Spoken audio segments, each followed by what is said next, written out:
जय राधा माधव जय कुंज बिहारी जय राधा माधव जय कुंज बिहारी गोपी जन वल्लभ गिरिवरधारी गोपी जन वल्लभ गिरिवरधारी यशोदानंदन व्रज जन रंजन यशोदानंदन व्रज जन रंजन यशोदानंदन व्रज जन रंजन यशोदानंदन व्रज जन रंजन यमुना तीरवनचारी यमुना तीरवनचारी राधा माधव बिहारी राधा माधव बिहारी गोपीजन वल्लभ गिरिवरधारी गोपीजन वल्लभ गिरिवरधारी यशोदानंदन व्रज जन रंजन यशोदानंदन व्रज जन रंजन यशोदानंदन व्रज जन रंजन यशोदानंदन व्रज जन रंजन यमुना तीरवनचारी यमुना तीरवनचारी राधा माधव जय कुंज बिहारी जय राधा माधव जय कुंज बिहारी गोपी वल्लभ गिरिवरधारी गोपी जन वल्लभ गिरिवरधारी यशोदानंदन व्रज जन रंजन यशोदानंदन व्रज जन रंजन यशोदानंदन व्रज जन रंजन यशोदानंदन व्रज जन रंजन यमुना तीरवनचारी यमुना तीरवनचारी राधा माधव जय कुंज बिहारी जय राधा माधव जय कुंज बिहारी हरे कृष्ण कृष्ण कृष्ण हरे हरे हरे राम राम राम हरे हरे हरे कृष्ण कृष्ण कृष्ण कृष्ण हरे हरे हरे राम राम राम हरे हरे हरे कृष्ण कृष्ण कृष्ण कृष्ण हरे हरे हरे राम राम राम हरे हरे हरे कृष्ण कृष्ण कृष्ण कृष्ण हरे हरे हरे राम राम राम हरे हरे हरे कृष्ण कृष्ण कृष्ण कृष्ण हरे हरे हरे राम राम राम हरे हरे जय वंचंद्र वंचंद्र श्रीराध बिहारी बिहारी श्रीराध जय राधे जय राधे जय श्री राधे निताय गौर हरि बोल हरि बोल हरि बोल निताय गौर हरि बोल जय जय प्रभुपाद प्रभुपाद प्रभुपाद जय जय प्रभुपाद जय जय गुरुदेव गुरुदेव गुरुदेव जय जय गुरुदेव निताय गौर हरि बोल हरि बोल हरि बोल निताय गौर हरि बोल। हरिनाम संकीर्तन की जय, श्रील प्रभुपाद की जय।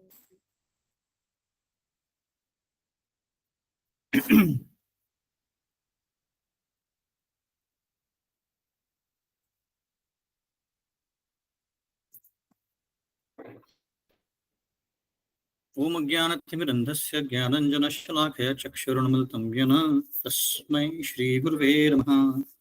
श्रीचैतन्यमनोभीष्टं स्थापितं येन भूतले स्वयं रूप कदा मह्यं ददाति स्वपदान्तिकं। वन्देऽहं श्रीगुरु श्रीयुतापदकमलं श्रीगुरु वैष्णवांश्च श्रीरूपं साग्रजाता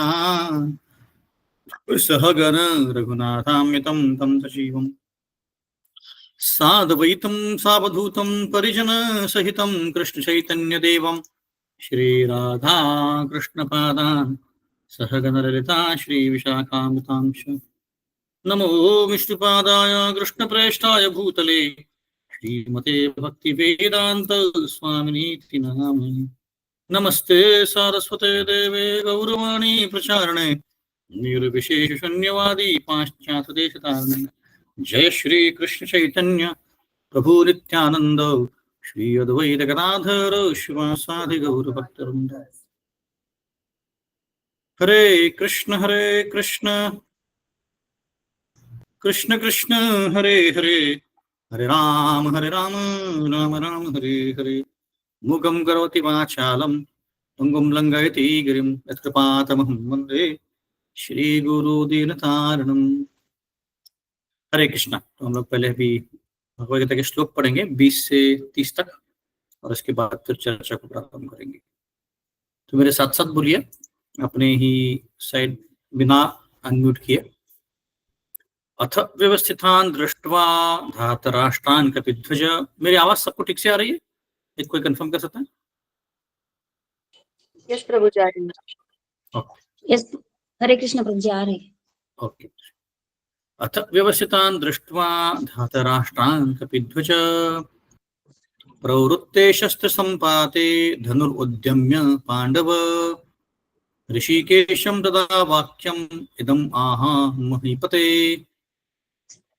तब पांडु के पुत्र अर्जुन ने अपने रथ के ऊपर बैठे हुए, जहां पे उसके रथ के ऊपर हनुमान जी का चिन्ह था, उसने अपना शस्त्र उठाया और वो लड़ाई करने के लिए तैयार हो गया।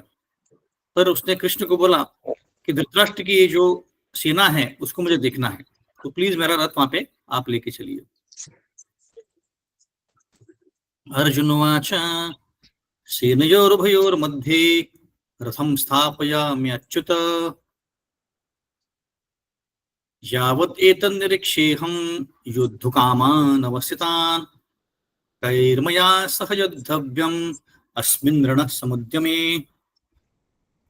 अर्जुन ने कहा, हे अच्युत, मेरा जो रथ है दोनों पार्टीज के बीच में लेके जाओ, मुझे देखना है कि आज युद्ध करने के लिए कौन कौन खड़ा है मेरे सामने। 23वां श्लोक। युत्समानामवेक्षेऽहं य एते अत्र समागता धातराष्ट्रास्दुर्बुद्धेर् युद्धे प्रिय चिकित्सव। देखते हैं कि ये जो धृतराष्ट्र के जो नालायक पुत्र हैं वो हमारे लड़ने के लिए कौन कौन खड़े हुए हैं, किस किस को लेके आए हैं। संजय वाच एवं उक्तो ऋषिकेशो गुडाकेशेन भारत सेनयोरुभयोर्मध्ये स्थापयित्वा रथोत्तमम्। संजय ने कहा, हे भरत के वंशज, या सॉरी भरत के वंशज, जिसके वंशज भरत हैं, ऐसे बोल अर्जुन ने जब कहा तो कृष्ण ने उन दोनों पार्टी के बीच में अपने रथ को खड़ा कर दिया।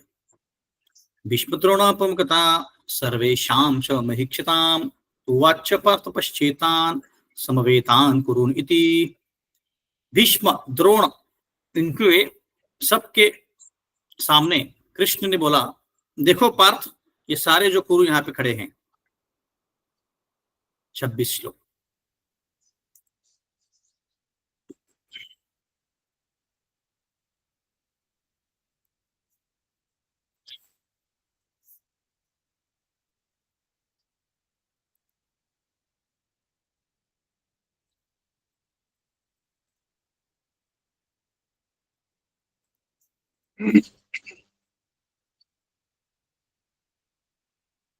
इंटरनेट स्पीड स्लो हो गया है, तो आगे नहीं जा रहा। ठीक है, मैं भगवद गीता से पढ़ता हूँ।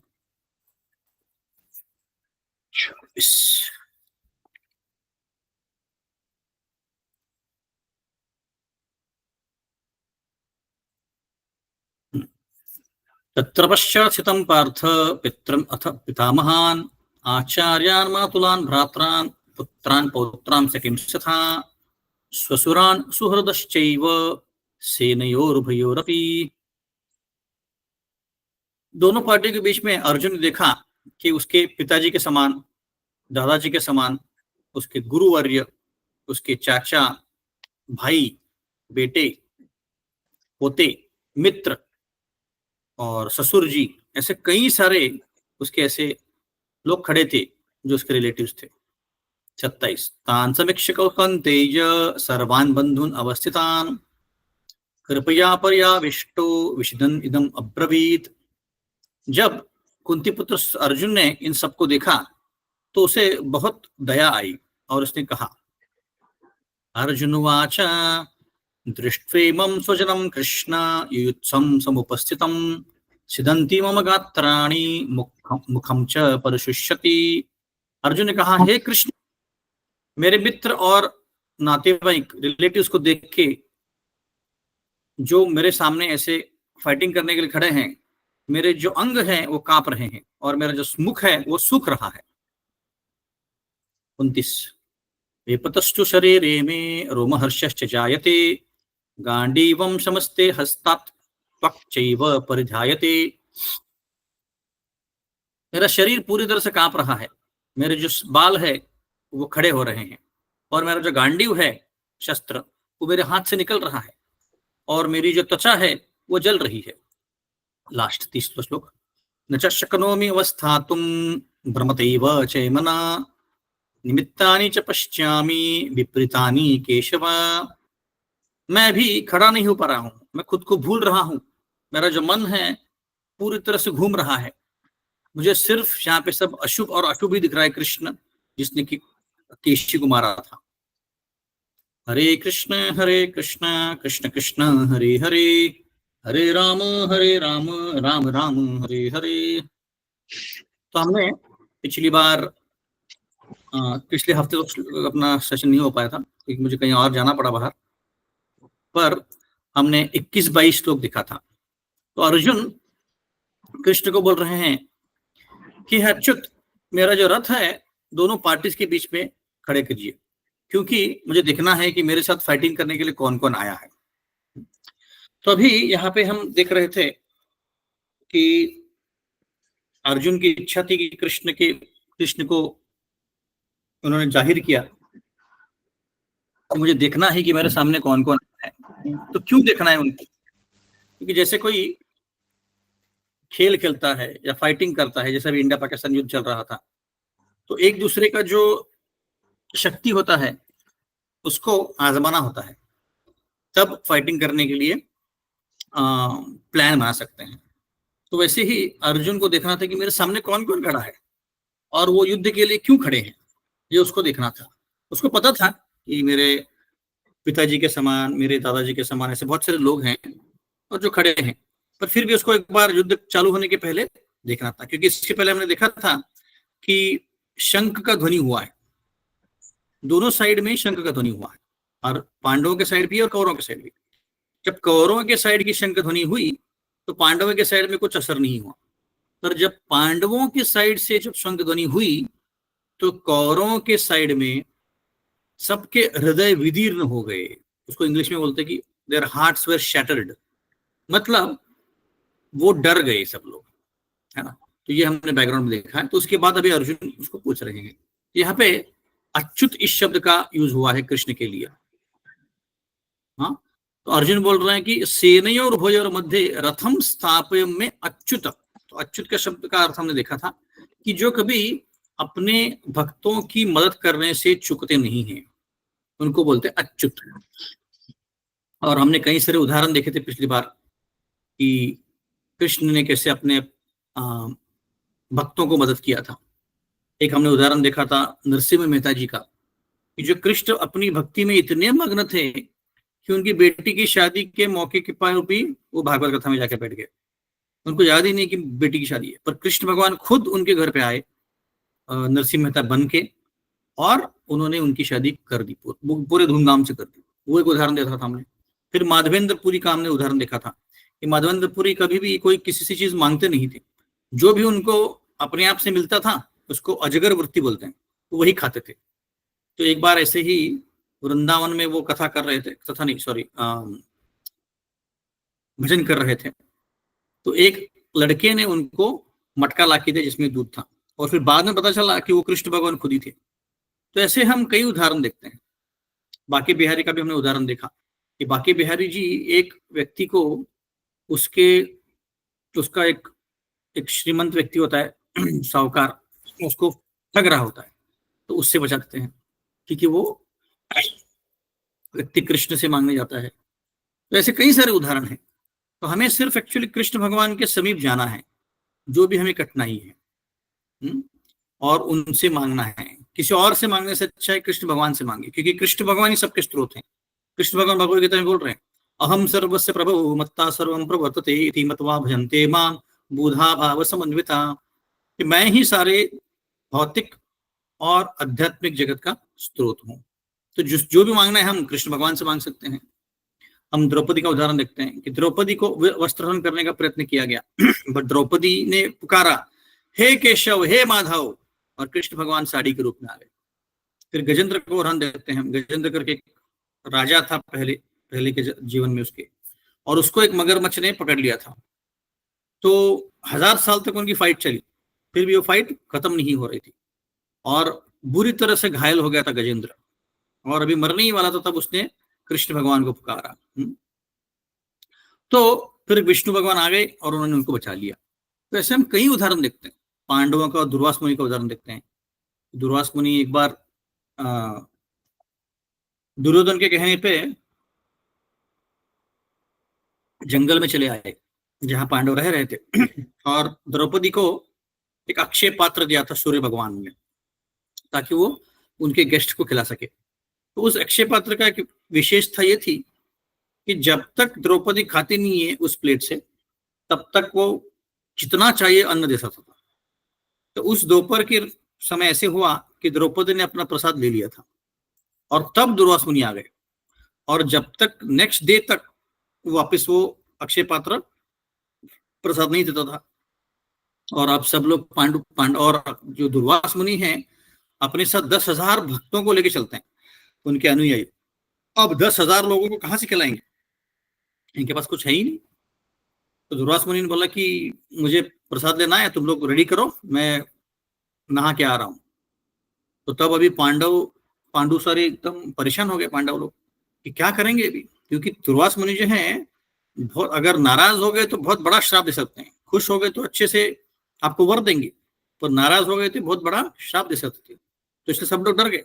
तो तब सबने कृष्ण को पुकारा, हे गोविंद हे केशव, और कृष्ण भगवान पहुंच गए। और कृष्ण भगवान को बोलने लगा कि द्रौपदी ने बोला कि ऐसे ऐसे परिस्थिति हुई है। तो कृष्ण भगवान ने बोला कि ठीक है, उस थाली में कुछ तो होगा, दे दो। उसने बोला नहीं, कुछ भी नहीं है, मैंने अपना प्रसाद ले लिया है। तो कृष्ण बोला ठीक है, तुम थाली तो लेके आओ। और उसमें से एक थोड़ा साग का दाना था, उसको कृष्ण ने खा लिया। और जो 10,000 भक्त और दुर्वास मुनि जहां खड़े थे पानी में, नदी में, उनके पेट वहीं पे भर गए।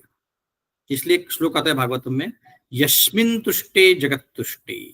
जब कृष्ण भगवान संतुष्ट हो जाते हैं तो पूरा दुनिया संतुष्ट हो जाता है। इसीलिए हम अलग अलग जीवों को, अलग अलग लोगों को खुश करने के बजाय अगर कृष्ण को खुश करेंगे तो हमारे जीवन में जो भी लोग कनेक्टेड हैं सब लोग खुश हो जाएंगे। हमको सबको अलग से खुश करने की जरूरत नहीं है, क्योंकि कृष्ण भगवान ही सबके मूल हैं। जैसे पेड़ होता है, पेड़ को अगर पानी डालना है तो हम उसके मूल में डालते हैं, उसके पन्नों पे नहीं डालते या पत्तों पे नहीं डालते। तो जब पेड़ के मूल में पानी जाता है तो ऑलरेडी सारे पेड़ के भागों को पानी मिल जाता है। वैसे ही कृष्ण भगवान जब खुश होते हैं तो सारे जीव खुश होते हैं, आपको अलग अलग जीवों को खुश करने की जरूरत नहीं पड़ती। तो वैसे दुर्वास मुनि और 10,000 भक्तों का पूरा पेड़ भर गया, और कृष्ण ने फिर भीम को भेज दिया, बोला कि तुम उनको बुलाओ अभी। अब सारे पांडव बोल रहे, अरे अभी तो हमारे पास है ही नहीं, तुम्हारे पास सोल्यूशन भी नहीं है, कैसे बुला रहे हो तुम? बोला तुम बुलाओ तो सही। तो भीम अपनी गदा लेके चले गए, और नदी में ये लोग नहा रहे थे तो बोल दिया कि चलो चलो प्रसाद रेडी है। अब प्रॉब्लम क्या हुआ कि इनके सर के पेट भर गए हैं, उनको भी समझ में नहीं कैसे ऐसे हुआ है। और अभी अगर भीम बुला रहा है और उन्होंने पकवान बनाए हैं, और हमने ना बोल दिया तो भीम अपने गदा से सबको बैंड बजा देंगे। यस माता जी, आवाज नहीं आ रही? तो माता जी। हरे कृष्ण माता जी। प्रभु जी बीच बीच में वॉइस है ना स्टक हो रहा है, आपका लैग हो रहा है वॉइस। लैग हो रहा है क्या? एक मिनट देखता हूँ,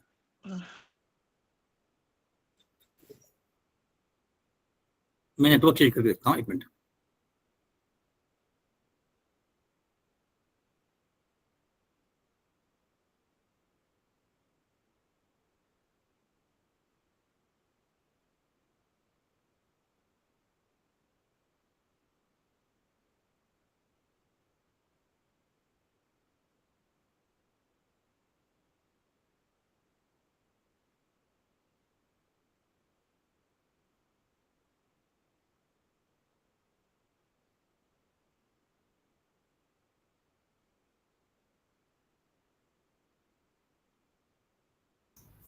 अभी मैंने नेटवर्क चेक किया है, तो अगर वापस प्रॉब्लम आता तो मुझे बताइए। बाकी सबको आवाज आ रहा है ठीक से अभी?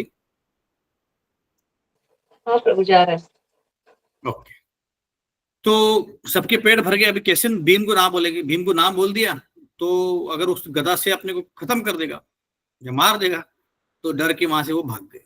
तो वैसे ही हम देखते हैं कि कृष्ण भगवान को अगर संतुष्ट करते हैं तो कृष्ण भगवान हमें कभी भी मदद करने से चूकते नहीं है ना। तो ऐसे कृष्ण भगवान की ख्याति है। ऐसे कई सारे उदाहरण हैं। अब इसमें क्या है कि हम अपनी भौतिक इच्छाएं भी कृष्ण से पूरी कर सकते हैं, जो कि कृष्ण चाहते नहीं है, पर वो भी हो सकता है। जैसे हम अकाम सर्व कामो वा मोक्ष काम उदारदी तीव्रेन भक्ति योगेन यजेत पुरुषम परम। या आपके पास कोई इच्छा है, कोई इच्छा नहीं है, भक्ति करनी है, जो भी इच्छा हो, जो भी आपका स्टेटस हो, आपको कृष्ण भगवान के पास ही जाना है, और उन्हीं से आपको सोल्यूशन मिल सकता है ना। और कोई हमें सोल्यूशन नहीं दे सकता अपने जीवन में। हम अपने फैमिली में ढूंढते हैं सोल्यूशन, ऑफिस में ढूंढते, इधर उधर ढूंढते, बट नहीं, कृष्ण भगवान ही की है जो हमें अच्युत हैं। क्योंकि क्या होता है, कभी कभी हमारे पेरेंट्स, कभी कभी डॉक्टर लोग भी फेल हो जाते हैं, है ना। कभी कभी डॉक्टर, कभी कभी हमारे पति पत्नी, सब लोग फेल हो जाते हैं, बट कृष्ण भगवान कभी भी नहीं चूकते हैं। वो तो अपने भक्तों से मदद करके ही रहते हैं। तो यहाँ पे हम देख रहे हैं कि अर्जुन अभी इच्छा कर रहे हैं कि मुझे देखना है। तो ऐसे है कि माया जो है आंखों के द्वारा जाती है ना, और कृष्ण जो है वो कान के द्वारा जाता है। इसका मतलब क्या है? इसका मतलब है कि हम जब आंखों से कोई चीज देखते हैं, ध्यायते विषयान पुंसा संगस्ते उपजायते, दूसरे अध्याय में श्लोक आता है, 62वां श्लोक है। मतलब जब हम कोई चीज देखते हैं तो उस चीज से हमें लगाव हो जाता है, और उस लगाव के कारण फिर अटैचमेंट बन जाता है, और फिर वो चाहिए ही चाहिए आपको। और अगर ना मिले तो ध्यायते विषयान पुंसा संगस्ते उपजायते संगात संजायते कामा कामात क्रोध उपजायते। अगर वो ना मिले तो क्रोध हो जाता है, और अगर मिले तो आपका लोभ बढ़ जाता है। जैसे उदाहरण के तौर पे अगर हम मॉल में ऐसे घूमने चले गए, अब घर पे 4 दर्जन कपड़े पड़े हैं, पर फिर भी कोई चीज देख लेते हैं, कोई ड्रेस देख लेते हैं, कोई परफ्यूम देख लेते हैं, कोई इलेक्ट्रॉनिक चीज देख लेते हैं, तो इच्छा हो जाती है कि मुझे चाहिए। और वो जब तक चीज नहीं मिलती तब तक मन आपका शांत नहीं रहता, तो इसलिए इसको बोलते हैं ध्यायते विषयान पुंसा। और अगर वो मिले तो लोभ बढ़ जाएगा, नहीं मिले तो गुस्सा होगा। वैसे ही कोई आंखों से सारे जो इसको माया बोलते हैं। माया मतलब क्या? जो चीज नहीं है, जो सच्चाई नहीं है, उसको माया बोलते हैं। तो वो चीज आंखों से जाती है, कि पहले हम कोई भी चीज को देखते हैं और उस देखने से हमें इच्छा प्रकट होती है। जैसे कोई लड़का लड़की होते हैं तो एक दूसरे को देख लेते हैं, तो उनको इच्छा होती है, कह रहे हैं मुझको उनके साथ रहना है, उसके साथ रहना है, तो ऐसी इच्छा बन जाती है। तो यहाँ पे बताया गया कि जब अर्जुन बता रहे हैं कि मुझे देखना है उस सामने वाली पार्टी को, तो वो इच्छा जाहिर कर रहे हैं कि मुझे अपनी आंखों से देखना है। तो शास्त्रों में 3 प्रकार के प्रमाण होते हैं जिससे हम ज्ञान को अर्जित करते हैं: प्रत्यक्ष प्रमाण, अनुमान प्रमाण और शब्द प्रमाण। प्रत्यक्ष प्रमाण मतलब हम जब अपनी आंखों से, अपनी इंद्रियों से कोई भी चीज को देखते हैं उसको बोलते हैं प्रत्यक्ष प्रमाण। तो लोग बोलते हैं ना कि सीइंग इज बिलीविंग, जो मैं देखता हूं उसी को मानता हूं। एक्चुअली ऐसा नहीं है, हमारी इंद्रिया काबिल नहीं है देखने के लिए और समझने के लिए, है ना। इतने सारे इल्यूजन से जो हम समझ नहीं पाते हैं। जैसे कोई मैजिक करता है, एक्चुअली में मैजिक नहीं कर रहा हूं। जैसे कोई एक बैग से वो लड्डू निकाल रहा है या बॉल निकाल रहा है या राख निकाल रहा है, बट एक्चुअली मैजिक है वो, तो क्या ट्रिक है, एक्चुअली में रियलिटी नहीं हो, पर हमें लगता है कि हर मैजिक है, मैजिक है। तो वैसे ही हमारे जो इंद्रियां हैं उनमें क्योंकि उसमें डिफेक्ट्स हैं, हम सारा ज्ञान उससे अर्जित नहीं कर सकते हैं। तो जब भी हम प्रत्यक्ष प्रमाण की बात करते हैं कि मेरी इंद्रियों से ही मुझे ज्ञान चाहिए, तो प्रॉब्लम आता है। फिर अनुमान प्रमाण क्या है? अनुमान मतलब अनुमान लगाना कि अरे ये ऐसा हुआ होगा, वो ऐसा हुआ होगा, तो उसमें भी गड़बड़ है, क्योंकि अनुमान में प्रोबेबिलिटी जो है कि वो जो भी ज्ञान है उसका कम है ना, उसमें गारंटी नहीं है। तो फिर कौन सा ऐसा मेथड है जिससे हम ज्ञान अच्छे से अर्जित कर सकते हैं, परफेक्ट अर्जित कर सकते हैं? उसको बोलते हैं शब्द प्रमाण। मतलब कोई भी अथॉरिटी हो, जैसे अगर क्रिकेट के दौर में अगर बोला जाए तो अगर सचिन तेंदुलकर ने बोला कि ये ऐसे कवर ड्राइव मारना है, तो वही सही तरीका है क्योंकि वो एक्सपर्ट है उसमें। या विराट कोहली ने बोला तो वो एक्सपर्ट है। तो जब कोई एक्सपर्ट बोलता है तो उसको हम एज इट इज ले सकते हैं। तो वैसे ही जो भगवद गीता का ज्ञान है ये परंपरा में आता है। एवं परंपरा प्राप्तम इमं राजर्षि विदु सकाले न महता योगोपष्ट परंतप। ये जो ज्ञान है ब्रह्मा जी से लेके आज हम जो देख रहे हैं ज्ञान, ये परंपरा में ही वो सही ज्ञान मिल सकता है। नहीं तो लोग फिर भगवद गीता को पढ़ के कुछ अपना इंटरप्रिटेशन लगा देंगे। जैसे मैं बता रहा था कि इनकी 15वें अध्याय में 15वां श्लोक आता है, सर्वस्य चाहम मृद सन्नविष्टो मत्ता स्मृतिज्ञानम अपोहनम च। तो उसमें लोग बोलते हैं कि देखो इसी में लिखा है कि आपको चाय पीना है, आप लोग चाय क्यों नहीं पीते? सर्वस्य चायम मतलब चाय, हृदय सन्नविष्टु, स्टो के ऊपर लगा के चाय पियो, ऐसे बोला है। एक्चुअली उसका अर्थ अलग है। सर सबके हृदय में मैं रहता हूं, ऐसा लिखा, ऐसे कृष्ण बोल रहे हैं, सर्वस्य चाहम हृदय सन्नविष्टो, ऐसे बोल रहे हैं। बट लोग क्या करते हैं, खुद का इंटरप्रिटेशन लगा देते हैं। इसका मतलब है कि भगवद गीता को जब तक हम परंपरा में नहीं सीखेंगे, तो हम जो सीख रहे हैं वो शिला प्रभुपाद जो हैं वो गौड़िया, ब्रह्म गौड़िया परंपरा में आता है। कि ब्रह्मा जी से लेके गौड़िया वैष्णव मतलब चैतन्य महाप्रभु और उनके जो अनुयायी हैं, वहां से ये ज्ञान आता है जो परंपरा में आया है। तो जब तक हम उस परंपरा को के ज्ञान को नहीं लेते हैं, तब तक हमें क्या होगा, वो ज्ञान सही से नहीं मिलेगा। इसीलिए यहाँ पे प्रत्यक्ष प्रमाण और शब्द प्रमाण का महत्व बताया जा रहा है। तो मैं आपको दिखा रहा हूँ कि ये परंपरा कैसे दिखती है। ये भगवद गीता की शुरुआत में आती है, देखिए यहाँ पे, एवं परंपरा प्राप्तम इमं राजर्षि विदु सकाले न महता योगोपष्ट परंतप। कृष्ण ने ब्रह्मा जी को बताया, ब्रह्मा जी नारद जी को बताया, नारद जी ने व्यासदेव जी को बताया, व्यासदेव जी ने फिर सारे वेद लिखे और फिर उनके द्वारा कई ऐसे बहुत बड़े बड़े आचार्य हैं, मध्वाचार्य, पद्मनाभ, नरहरि, माधव, अक्षोभ, ऐसे अलग अलग आचार्य हैं, उनसे ज्ञान आता गया। और फिर चैतन्य महाप्रभु जो कृष्ण भगवान खुद ही हैं, उन्होंने इसको अपने गुरु से लिया। और फिर अभी हम देख रहे हैं शिला प्रभुपाद जो हमारे इस्कॉन के फाउंडर हैं, उन्होंने अपने गुरु से लिया, ऐसे करते करते ये जो ज्ञान है परफेक्टली हमारे पास आ रहा है, तभी उसको हम समझ पाएंगे। नहीं तो ये भगवद गीता का ज्ञान इतना गूढ़ है कि इसको ऐसे ही पढ़ने का प्रयत्न करें कुछ समझ में नहीं आएगा। राजविद्या राजगुह्यम, गुह्यम बोला गया है, मतलब गुह्य ज्ञान है ये। ऐसे अगर आप पढ़ने जाओगे कि क्या लिखा है, देखो भाई कुछ समझ में नहीं आएगा, क्योंकि ये गुरु के द्वारा ही, परंपरा में ही इस ज्ञान को समझ सकते हैं। तो ये यहाँ पे पॉइंट बताया जा रहा है। तो क्योंकि अर्जुन एक गलती करने जा रहे थे, अपने खुद के आंखों के द्वारा देखना चाह रहे थे, तो उसके कारण अभी वो गड़बड़ में आ जाने वाले हैं।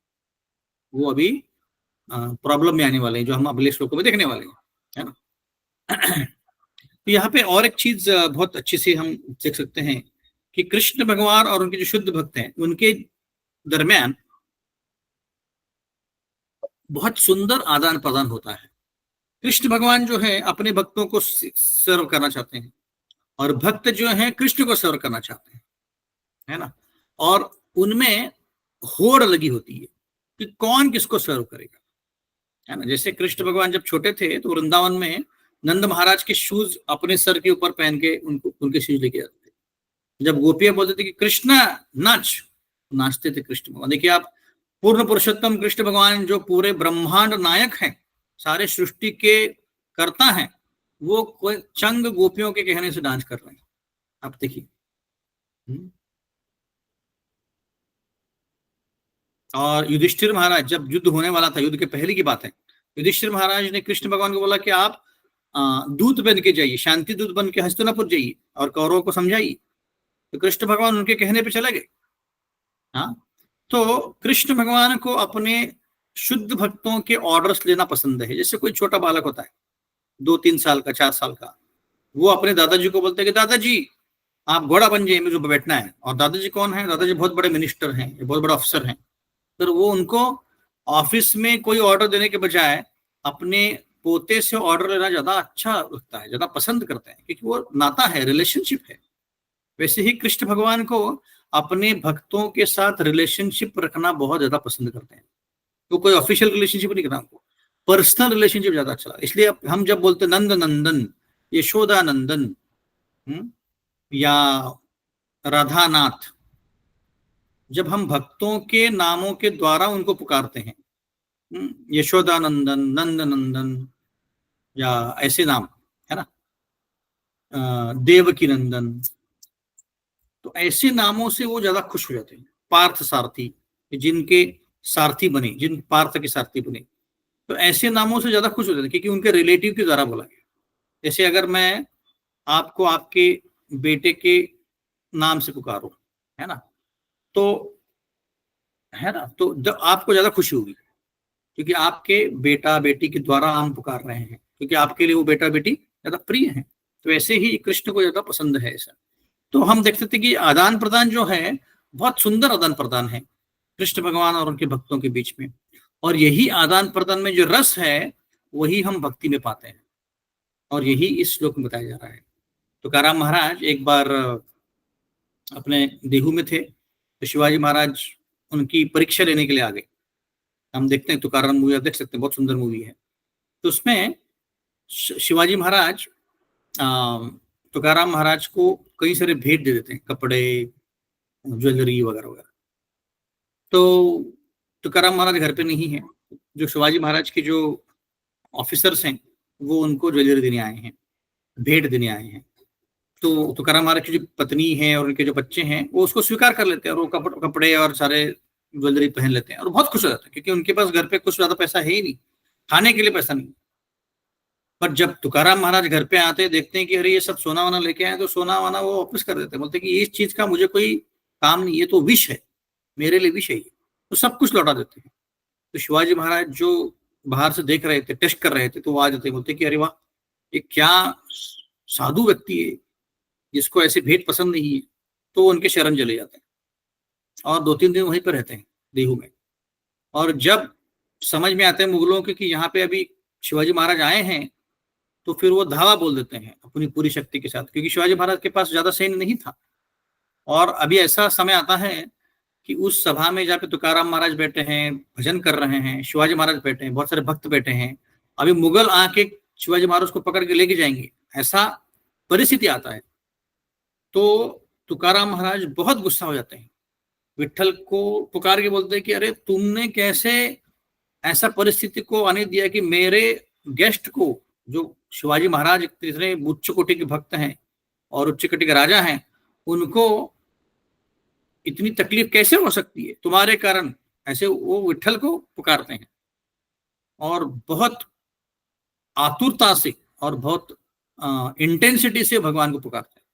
तो तब एक्चुअली क्या होता है कि विट्ठल भगवान ही शिवाजी महाराज बन के सारे उस जो भी जहां मंदिर में जहां पे वो रह रहे थे, जहां भजन चल रहा था, जैसे मुगल आते हैं उनको सब जगह शिवाजी महाराज ही दिखते हैं। हर व्यक्ति को जब वो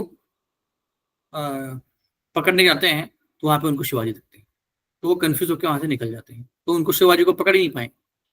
तो यहाँ पे हम देखते हैं कि भक्त जो है तुकाराम महाराज अपने भगवान को पुकार रहा है कि आप मेरी मदद क्यों नहीं कर रहे हो, आपने मेरी मदद करनी चाहिए, और भगवान आके मदद कर रहा है। ऐसे भगवान के और भक्तों के बीच में हम आदान प्रदान देखते हैं।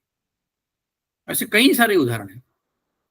एक बार रामानुजाचार्य के शिष्य थे, तो वो रंगनाथ की सेवा कर रहे थे, तो रंगनाथ के लिए वो गार्डन बना रहे थे, और मंदिर के अंदर जो अल्टर के अंदर भगवान जो हैं वो अपने भक्त को मिस कर रहे हैं। तो ये बैठे अपने घर पे मंदिर से थोड़ा दूर, लगभग मतलब उसी कैंपस में, बट कहीं और बैठे थे। तो उन्होंने दूसरे पुजारी के द्वारा भिजवाया कि मेरा भक्त किधर है, वो आया ही नहीं बहुत दिनों से, बहुत देर से। तो वो पुजारी आके इनको बोलते हैं कि आपको पुकार रहे हैं रंगनाथ। तो ये भक्त बोल के उनको भेजा होता है कि देखो भाई, मैं उनके लिए माला बना रहा हूँ, अब मैं सेवा करूँ तो मुझे उनको बोलो कि डिस्टर्ब ना करें। तो ये भगवान को बोल रहे हैं कि मुझे डिस्टर्ब ना करें। और फिर वो पुजारी जाके बोलते हैं कि भाई आपके भक्त जो बिजी हैं, तो थोड़ा वो माला वाला होने के बाद फिर वो भक्त जाते हैं भगवान के पास, उनको भक्त माला वाला लेके। तो भगवान बोलते हैं कि मैं तुमसे बात नहीं करूंगा, मैं पुकारा तुम आए नहीं। तो भगवान तो ये जो भक्त हैं बोलते कि अरे ऐसा क्या कर रहा हूँ, मैं तुम्हारे लिए सेवा कर रहा था, तुम्हारे लिए गार्डन बना रहा था, कि गार्डन बनाओ कि तुमसे गप्पे मारो। ऐसा करके वो मना रहे हैं और उनके बीच में गपशप चल रही है। देखिए ये भगवान के आदान प्रदान में जो गपशप ये है, इतना सुंदर आदान प्रदान है।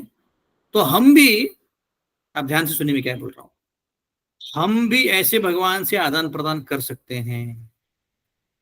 आपको लग रहा हो कि पता नहीं क्या बोल रहे हैं प्रभु जी, नहीं, जब हम उस स्तर पे पहुंच सकते हैं जहां पे कृष्ण के साथ हमारे आदान प्रदान हो सकते, कृष्ण भगवान के साथ हम आदान प्रदान कर सकते हैं। अगर हम उस स्तर पे पहुंचे तो क्या करना पड़ेगा, हमें अच्छे से जपा करना पड़ेगा, हमें अच्छे से भगवद गीता पढ़ना पड़ेगा, हमें जो भी शिक्षाएं हम सुन रहे हैं उसको अपने जीवन में उतारना पड़ेगा। और एक स्थिति आएगी जब हमारा हृदय पूरी तरह से शुद्ध होगा, तुकाराम महाराज जैसा, श्रील प्रभुपाद जैसा, जब हम भगवान के साथ, जैसे हम एक दूसरे के साथ बात करते हैं वैसे भगवान से बात कर पाएंगे। इतना एक्चुअली कृष्ण भगवान पर्सनल है। ऐसा नहीं कि भगवान कहीं और बैठे हैं आकाश में और वो निर्विकार हैं, वो दिखते नहीं हैं, आते नहीं, नहीं, भगवान भी पर्सनल है हमारे जैसे। उनकी भी इच्छाएं हैं, उनके भी लाइकिंग्स हैं, उनके भी हॉबीज हैं। अगर वो समझे हम और उनकी भक्ति करें तो हम भी भगवान के साथ आदान प्रदान कर सकते हैं, भगवान के साथ नाता जोड़ सकते हैं। और फिर आप सोचिए, जो दुनिया का या पूरे ब्रह्मांड का सबसे शक्तिशाली व्यक्ति है, सबसे सुंदर व्यक्ति है, सबसे मधुर व्यक्ति है, सबसे धनवान व्यक्ति है, सबसे क्या तपस्वी व्यक्ति है, सबसे तेजोमय व्यक्ति है, उस व्यक्ति के साथ आपको बात करने का मौका मिलेगा। जैसे आपको अगर बोला जाए कि नरेंद्र मोदी से आपको 1 घंटा के लिए बात करने मिलेगा फेस टू फेस, तो हम लोग कितने खुश हो जाएंगे। वैसे ही हम सबको भी भगवान के साथ मिलने का, उनके साथ बात करने का, उनके साथ रहने का, एक्चुअली जब हम मोक्ष को पाते हैं तो 5 प्रकार के मोक्ष होते हैं, जिसमें से 4 भक्त पाते हैं, एक नहीं पाते हैं, एक में ही उनको अच्छा लगता है। उसमें से एक मोक्ष का प्रकार है कि सामिप्य बोलते हैं उसको, कि उसमें आप भगवान के साथ रह सकते हो। अभी जैसे अर्जुन रह रहे हैं कृष्ण भगवान के साथ अर्जुन हमेशा रहते हैं, हर लीला में, हर प्लेनेट पे वो हमेशा उनके साथ रहते हैं। जैसे नर नारायण आए थे तो कृष्ण अर्जुन ही बन के आए थे नर नारायण। तो ऐसे अलग अलग लीलाओं में जाते हैं साथ में, जहां कृष्ण जाएंगे उसके साथ साथ जाते हैं। आप सोचिए, तो अगर हमें ऐसा मौका मिले तो हम क्यों ना ले पाएंगे, उससे हमारा जीवन का कल्याण हो जाएगा। क्योंकि जैसे ही हम कृष्ण भगवान के साथ कनेक्शन जोड़ते हैं, उनके साथ रहते हैं, तो हमारे सारे दुख दर्द खत्म हो जाते हैं। क्योंकि कृष्ण भगवान खुद ही क्या है, आनंदमय अभ्यासा, वो हमेशा खुश रहते हैं, आनंदी रहते हैं, वो कभी दुखी नहीं होते। सच्चिदानंद है जो हमेशा आनंदी रहते हैं, वो कभी दुखी नहीं होते। तो उनके साथ जब हम रहेंगे तो हम भी खुश रहेंगे, कभी कभी हम दुखी नहीं रहेंगे। तो इस श्लोक के द्वारा ये बताया जा रहा है कि हमारा जो भगवान के साथ आदान प्रदान है, वो आदान प्रदान को जागृत करने के लिए हमें प्रयत्न करना पड़ेगा। कृष्ण भगवान रेडी है, देखिए कृष्ण भगवान हमसे आदान प्रदान लेने के लिए रेडी हैं, जैसे शबरी के साथ किया। शबरी ने झूठे बेर दिया राम भगवान को। अब देखिए एक्चुअली हम जब मंदिर में भगवान को भोग अर्पण करते हैं, जैसे मैं जाता हूँ सोमवार और गुरुवार, तो उसमें पंच पकवान होते हैं, बहुत बड़ा प्लेट होता है, उसमें लगभग 8-9 आइटम होते हैं। और जब हम अंदर लेके जाते हैं थाली को, तो नहा के जाना पड़ता है, एकदम क्लीन कपड़े चाहिए होते हैं। उसके बाद हमको बहुत सारे मंत्र मंत्र बोलते हैं, और फिर गुरुवर की परमिशन के बाद हम अंदर जाते हैं अल्टर में, गर्भगृह जिसको बोलते हैं। और वहां पे उसका प्रोसीजर होता है कि 8 बजे एग्जैक्टली उनके सामने प्लेट रखा जाता है, उसमें कुछ मुद्रा करना पड़ता है, ऐसे ऐसे मुद्रा करने पड़ते हैं, जो वो हम जो भी भोग लेके जा रहे हैं उसको, खाना लेके जा रहे हैं उसको शुद्ध करते हैं। और फिर उसमें हम तुलसी डालते हैं सब में, और फिर कई सारे मंत्र बोलते हैं, गुरु के मंत्र बोलते हैं, अलग अलग मंत्र बोलते हैं, और फिर उसको अर्पण करते हैं। भगवान को हम बुलाते हैं नीचे टेबल के ऊपर, बुलाते हैं उनको कि आप बैठे यहाँ पे, हम आपको खिला रहे हैं, और फिर हम उनको खिलाते हैं। और इतना करने के बावजूद हमारे हृदय में जितना प्रेम है उतने हिसाब से भगवान उसको स्वीकार करेंगे। तो ये शास्त्रों के अनुसार इतना बड़ा विधि है भगवान को खिलाने का। उनको हम आचमन देते हैं, मतलब उनका मुंह साफ करते हैं, पैर साफ करते हैं, हाथ साफ करते हैं, आचमन का विधि है, उसके द्वारा हम खिलाते हैं उनको। और फिर उनको खाने के बाद फिर उनका हाथ मुंह धोते हैं आचमन के द्वारा। तो ऐसा पूरा बहुत बड़ा लंबा विधि है। और जो भोग पकाया जाता है, जिसको हम अर्पण कर रहे हैं, वो भोग किसी ने चखना भी नहीं चाहिए, उसका स्मेल भी नहीं लेना चाहिए। जैसे पकता है इमीडिएटली भगवान के पास आता है। इतना सारा क्रिया है इसमें, इतना सारा कंडीशंस है जब हम अर्पण कर रहे हैं भगवान। पर शबरी ने क्या किया, बेर को चखा, मतलब झूठा किया उसको, और भगवान को दे रहे हैं। क्यों? क्योंकि जो बेर थे, जंगली बेर थे, उसको देख के समझ में नहीं आता था कि कौन सा मीठा है कौन सा खट्टा है। तो उसकी इच्छा थी कि खट्टे बेर नहीं देने चाहिए मुझे भगवान को, क्योंकि वो बंदर खाते थे बेर उस जंगल में, और कोई कुछ ज्यादा फल नहीं था, तो उसी बेर को बंदर खाते थे। तो ऐसे बेरों को दिया राम को। तो राम भगवान ने ऐसे नहीं बोला है क्या है, झूठा दे रहे हो मुझे, तंत्र मंत्र कुछ बोला नहीं, तुम कुछ मुद्रा किया नहीं है, प्लेट कहाँ है मेरा, कुछ नहीं। राम भगवान ने जैसे वैसा एक्सेप्ट किया। क्योंकि राम भगवान को क्या चाहिए, आपका प्रेम चाहिए। राम भगवान ये नहीं देख रहे कि आप सिल्वर प्लेट में दे रहे हो कि सोने के प्लेट में दे रहे हो, कितने पंच पकवान है, नहीं। वो जैसे वैसे स्वीकार करेंगे अगर हमारी हृदय में प्रेम हो तो जैसे शबरी के हृदय में इतना प्रेम था कि राम भगवान ने उसका झूठे बेर भी खा लिए, है ना। एक बार जगन्नाथपुरी में एक भक्त थे, मुस्लिम थे, तो उनको जगन्नाथ जी का दर्शन लेना था और उनको कुछ केला अर्पण करना था। तो क्योंकि एंट्री नहीं है, हिंदूज को छोड़ के और किसी को एंट्री नहीं है अंदर जगन्नाथपुरी में, तो ये गए और दूर से उन्होंने चक्र को देखा। तो मंदिर के ऊपर एक बहुत बड़ा चक्र है, तो उसको देखा और अपने हाथ में केला के रुख ऐसे अर्पण कर रहे थे। और एक बाजू में ब्राह्मण जा रहा था, पांडा जा रहा था, तो बोला ये क्या कर रहे हो तुम? तो उसने बोला मैं केला भगवान जगन्नाथ को अर्पण कर रहा हूँ। बोला पागल हो गया कि ऐसे कैसे भगवान खा लेंगे, तुम इतनी दूर से तुम खिला रहे हो, कैसे खाएंगे? तो बाद में जगन्नाथ जी उस पांडे के सपरे में आते हैं, बोलते हैं कि भाई देखो कि जो मेरा जो भक्त है ये कहीं से भी मुझे केला खिलाए, मैं खाने के लिए तैयार हूं। और उन्होंने एक्सेप्ट कर लिया था। तो इसको बोलते हैं कि जब प्रेम का आदान प्रदान होता है तो भगवान सिर्फ हृदय का प्रेम देख रहे हैं, ये नहीं देख रहे हैं कि कौन खिला रहा है, कैसे खिला रहा है, नहीं, बस प्रेम की भूखे हैं। एक्चुअली कृष्ण भगवान भी प्रेम के भूखे हैं और हम भी प्रेम के भूखे हैं। एक्चुअली हमारा जो दुख है इस दुनिया में वो इसीलिए है क्योंकि हमको जितना प्रेम चाहिए उतना नहीं मिल पा रहा है, जितना प्रेम मिलना चाहिए उतना नहीं मिल पा रहा है, इसीलिए दुखी हैं हम ढूंढ रहे हैं मेरे पति में, मेरे पत्नी में, मेरे बच्चों में, मेरे रिलेटिव्स में, मेरे ऑफिस में, मेरे यहाँ मेरे वहां, कहाँ प्रेम मिलेगा मुझे? पर नहीं मिल पा रहा है क्योंकि हर एक जीव का लिमिटेशन है। हर एक जीव इतना ही प्रेम दे सकता है और उतने प्रेम से हम कुछ नहीं हो सकते। और हर एक के प्रेम में कुछ ना कुछ तो कंटेमिनेशन है, कुछ ना कुछ तो मिलावट है। जैसे पत्नी को चाहिए कि पति का पैसा है, इन जनरल बोल रहा हूँ, सब ऐसे नहीं होते, पर उसमें भी मिलावट है, शुद्ध नहीं है पूरा, कोई 100% सेल्फलेस नहीं है।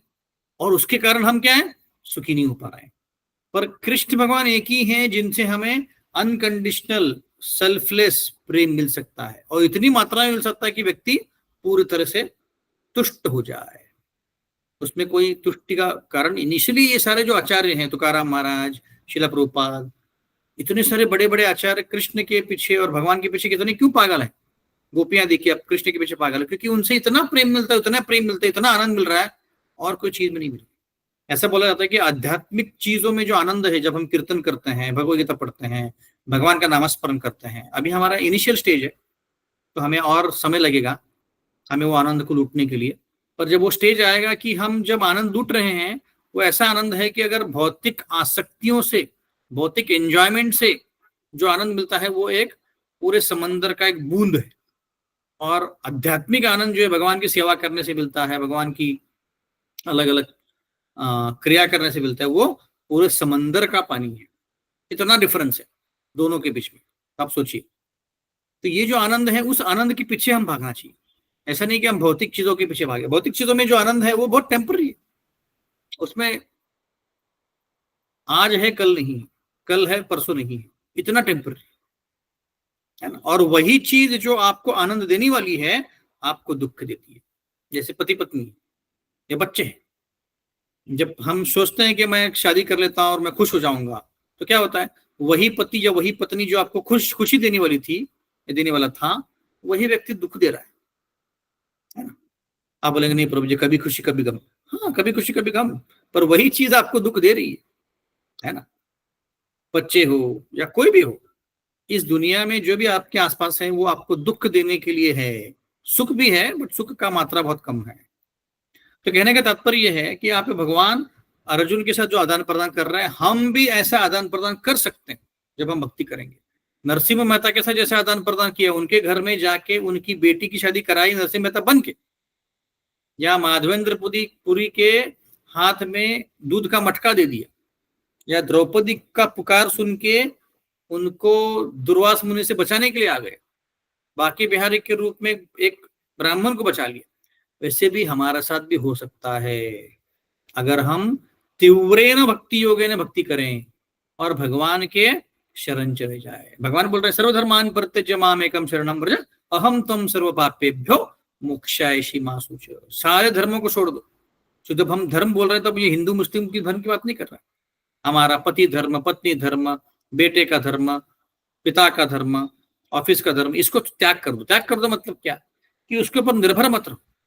ऐसे मत सोचो कि मैं जॉब कर रहा हूँ, मुझे पैसा आ रहा है, उससे मेरा जब चल रहा है। नहीं, ये सब कुछ भगवान चला रहे हैं।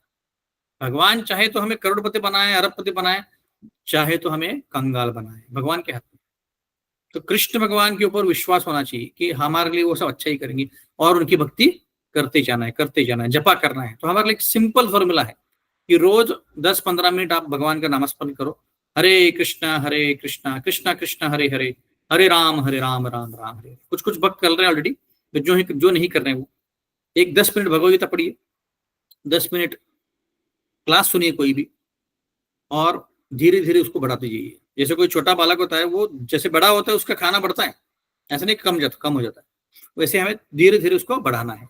जितना ज्यादा बढ़ाएंगे, 2 घंटा 3 घंटा 4 घंटा पूरा दिन, उतना आप आनंद को पाएंगे। जितना ज्यादा बढ़ाएंगे इस आध्यात्मिक कार्यों को, उतना आप आनंद को पाएंगे, है ना। ऐसे कोई आपको गुलाब जामुन दे दिए, तो एक गुलाब जामुन खाने से थोड़ा आनंद मिलेगा, पर आपको किसी ने 1 डजन गुलाब जामुन दे दिए, तो आपका आनंद दुगुनित हो जाएगा। अरे वाह, 1 डजन गुलाब जामुन खाऊंगा मैं।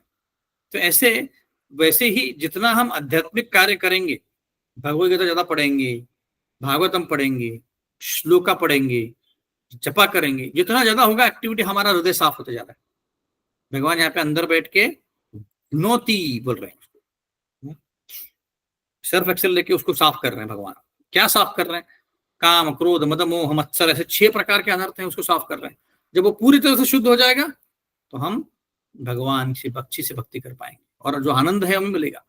आनंद क्यों नहीं मिल रहा है, क्योंकि हमारा हृदय साफ नहीं है, इसलिए। तो यहाँ पे अच्युत के रूप में भगवान सबको बचा रहे हैं, तो हमें बचाएंगे अगर हम अच्छे से भक्ति करेंगे तो आज बहुत बहुत शुभ और अच्छा दिन है। आज नरसिम्हा चतुर्दशी है। इसका मतलब है कि आज ही के दिन बहुत साल पहले सतयुग में नरसिंह भगवान अवतरित हुए थे प्रहलाद महाराज को बचाने के लिए। नरसिंह भगवान ऐसा रूप है जिसमें उनका जो मुख है और उनके जो ऊपर का अंग है वो शेर का है और नीचे का अंग है मनुष्य का है। क्योंकि हिरण्यकशिपु को वर मिला था कि उसको कोई भी जीव नहीं मार सकता है, देवता नहीं मार सकता है, दिन में नहीं मार सकता, रात में नहीं मार सकता है, अस्त्र लेके नहीं मार सकता, शस्त्र लेके मार नहीं सकता है। ऐसे कई सारे कंडीशन डाल दिए थे। उस सारे कंडीशन को फेल करने के लिए नरसिंह भगवान ने अवतार दिया था और उन्होंने फिर हिरण्यकशिपु को मार दिया और प्रहलाद महाराज को बहुत सारे आशीर्वाद दिए। तो नरसिंह भगवान हमारे जीवन में सारे जो कठिनाइयां आती हैं उससे दूर करने के लिए काम आते हैं। काम आते मतलब कहने का मतलब है कि वो हमें मदद करते हैं। काम आते नहीं बोल सकते हम, कोई वस्तु नहीं है वो। तो इसीलिए आज के दिन हम भगवान नरसिंह पर प्रार्थना कर सकते हैं कि हमारे आध्यात्मिक जीवन में सारी जो भी कठिनाई होंगी, जो भी कठिनाई है, खासकर हमारी कठिनाई ये है कि हमारा जो मन है भौतिक चीजों में उलझा होता है, उससे दूर निकालने के लिए नरसिंह भगवान हमें मदद कर सकते हैं। तो अगर आपके आसपास मंदिर हो तो मंदिर जाइए, शाम को प्रोग्राम होगा, कुंजबारी में भी है, कैंप में भी है और एनवीसीसी में भी है, कातरज में। तो वहां पे आप इस नरसिंह चतुर्दशी का अनुभव कर सकते हैं। नहीं तो फिर घर पे बैठ के कर सकते हैं। और आपको मैं मंत्र दूंगा अभी, उस मंत्र को आपको रोज बोलना है। तो आपकी जो भी कठिनाइयां हैं, जो भी होंगी आपकी कठिनाई, वो सारे नरसिंह भगवान दूर कर सकते हैं। तो वो किस हद तक दूर कर सकते हैं? जिस हद तक हम विश्वास रखेंगे और जिस हद तक हम इंटेंसली उसको प्रार्थना करेंगे। जितनी इंटेंसिटी आप बढ़ाएंगे उतनी ज्यादा भगवान आपको मदद करेंगे। अगर हमारा विश्वास न हो और ऐसे ही हम बोलने के लिए बोलेंगे तो फिर वो मदद नहीं कर सकते हैं। तो मेरे पीछे पीछे बोलिए अपनी साथ, अनम्यूट किए हुए, सॉरी म्यूट किए हुए ही, अनम्यूट मत कीजिए क्योंकि वो डिले आता है। तो ये एक नरसिंह भगवान का मंत्र है जिसको आप जब भी आपके जीवन में कठिनाई हो या हो ना हो भी रोज उसको गा सकते हैं ताकि कठिनाई ना हो, है ना। और आपके जीवन में ज्यादा कठिनाई आ रही हो तो क्या कर सकते हैं कि आपके जहां बेडरूम है उस बेडरूम में जहां आप सोते हैं बेड के ऊपर नरसिंह भगवान का फोटो लगा सकते हैं और रोज सोने के पहले इस मंत्र को आप बोल सकते हैं। तो सब लोग रेडी हो जाइए बोलने के लिए। तो मेरे पीछे पीछे बोलिए। उग्रम वीरम महाविष्णुम ज्वलंतम सर्वतोमुखम नरसिंहम भीषणं भद्रम मृत्युर्मृत्युर्नमाम्यहम्। ओम उग्रं वीरं महाविष्णुं ज्वलन्तं सर्वतोमुखं नरसिंहं भीषणं भद्रं मृत्युर्मृत्युर्नमाम्यहम्। मैं इस श्लोक को प्रेजेंट कर रहा हूं तो आपको सामने दिखेगा। आपको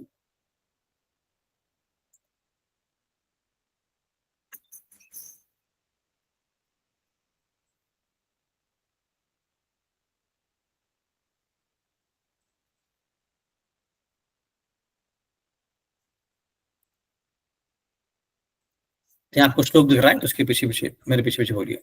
ओम उग्रं वीरं महाविष्णुं ज्वलन्तं सर्वतोमुखं नरसिंहं भीषणं भद्रं मृत्युर्मृत्युर्नमाम्यहम्। ओम उग्रं वीरं महाविष्णुं ज्वलन्तं सर्वतोमुखं नृसिंहं भीषणं भद्रं मृत्युर्मृत्युर्नमाम्यहम्।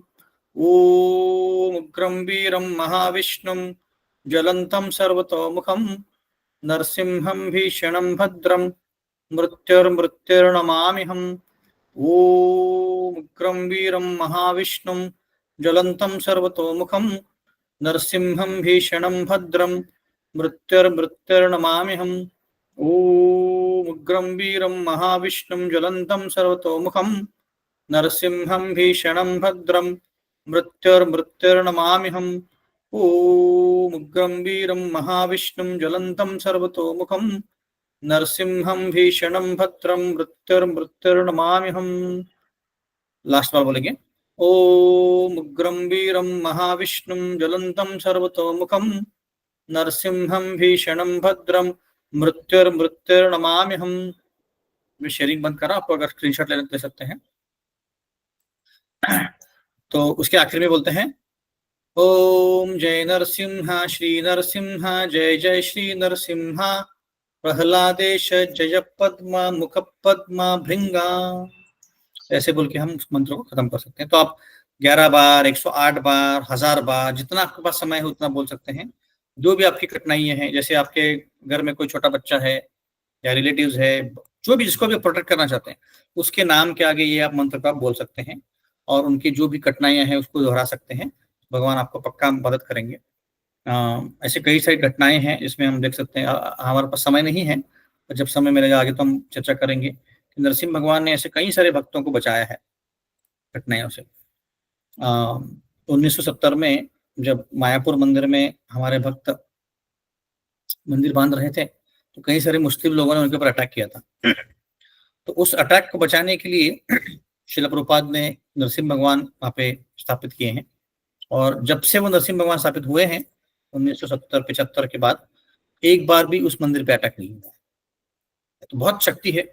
इनफैक्ट हम जो गणपति की पूजा करते हैं, जब हम उनको विघ्नहर्ता बोलते हैं, तो गणपति की जो शक्ति है वो नरसिंह भगवान के चरणों से आती है।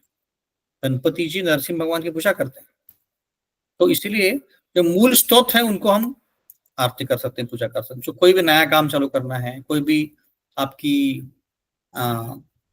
कोई नया बिजनेस चालू करना है, कोई भी नया काम चालू करना है, तो आज के दिन चालू कर सकते हैं या ये मंत्र बोल के चालू कर सकते हैं, ताकि उसमें कोई विघ्न ना आए। हरे कृष्णा। कोई प्रश्न है किसी को? नहीं तो हम 2 मिनट कीर्तन करके फिर सभा को बंद करेंगे। यस माता जी, आनंद माता। हरे कृष्ण प्रभूजी, दंडवत प्रणाम प्रभूजी. हरे कृष्ण। आता जो मंत्र सांगितला ना, त्याच्यानंतर शेवटी जो मंत्र म्हणायचा आहे तो मंत्र प्लीज पोस्ट करता का? हाँ, मैं रिकॉर्डिंग करके भेजता हूँ, इसी ग्रुप पे भेजता हूँ। ठीक है, और कोई प्रश्न है किसी का? यस माता जी, विजय माता जी। हरे कृष्ण प्रभु जी, दंडवत प्रणाम। हरे कृष्ण। प्रभु जी, आज के हमने नरसिम्हा भगवान के लिए व्रत रखा है, उपवास रखा है, तो उसको कैसे करना है कुछ पता नहीं। मतलब निर्जला रखना है या शाम को कब छोड़ना है, क्या खाना है? आइडियली निर्जल रख सकते हैं, अगर पॉसिबल हो तो शाम को, आपको मैं एग्जैक्ट टाइमिंग बताता हूँ, 6:30 बजे के आसपास होगा, जहाँ पे सूर्यास्त होना ही होता है और सूर्योदय, सूर्यास्त होना ही होता है। 1 मिनट बताता हूँ, 6:30 का टाइम है। 1 मिनट, नहीं सॉरी 7 बजे का टाइम है। 7 बजे के बाद आप जो भी आपको लेना है प्रसाद ले सकते हैं, ग्रहण कर सकते हैं, है? तो अगर आपको निर्जला पॉसिबल है, शरीर आपको साथ दे रहा है, तो बिना कोई कुछ भी खाए, पानी पीने पिए ना कर सकते हैं। अगर वो पॉसिबल नहीं है तो पानी की पी के पीजिए। अगर वो भी पॉसिबल नहीं है तो फल खा के, फ्रूट्स खा के कीजिए।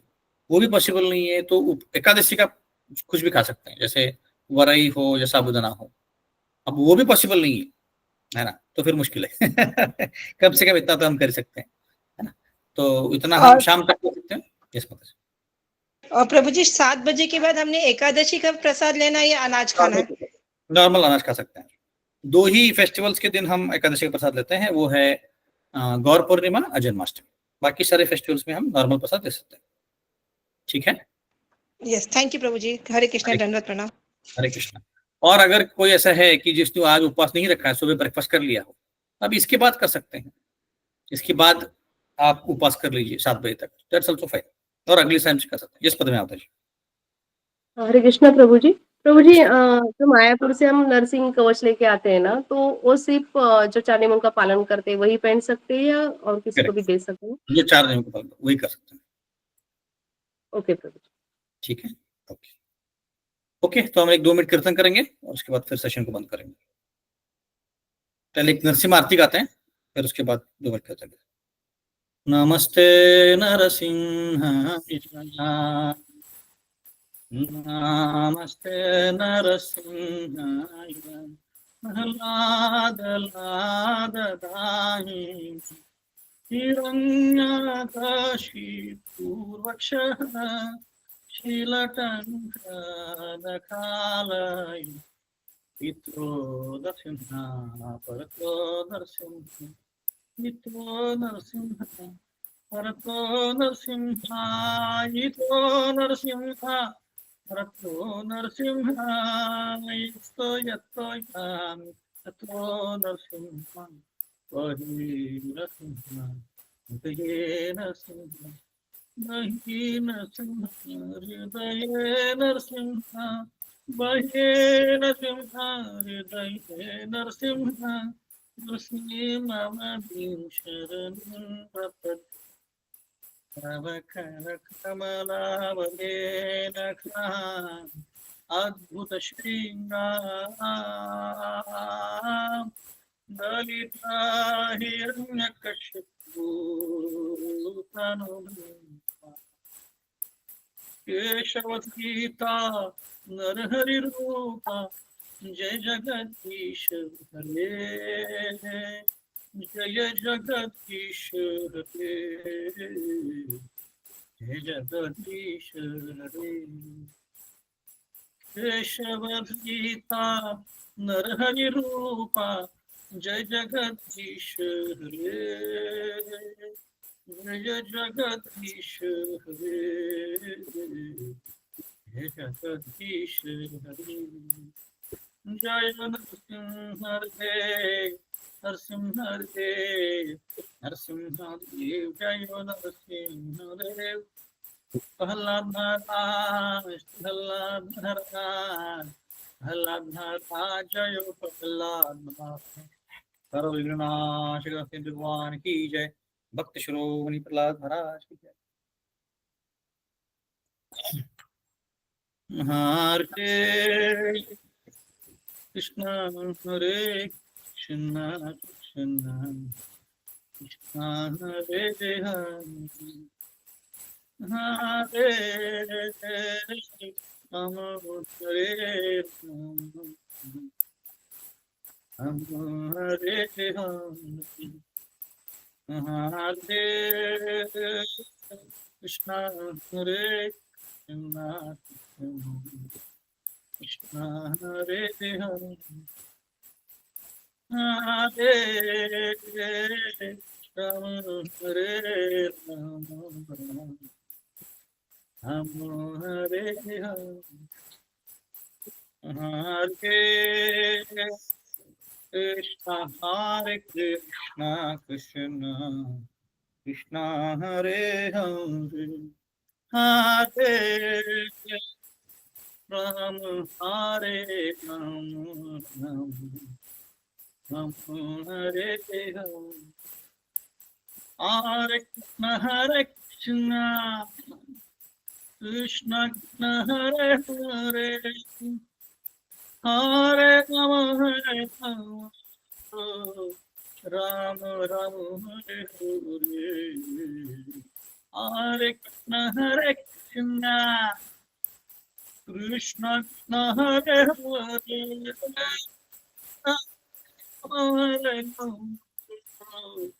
राम राम हरे हरे, हरे कृष्ण कृष्ण कृष्ण हरे हरे, हरे राम राम हरे हरे, हरे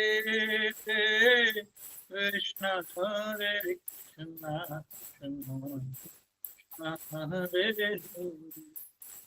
हरे कृष्ण हरे हरे, राम हरे राम, राम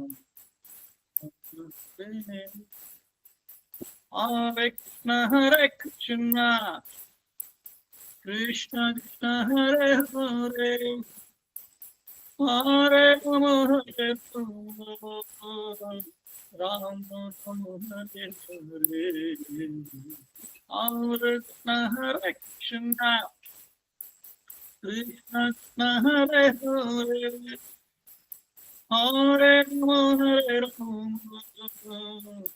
राम राम हरे हरे,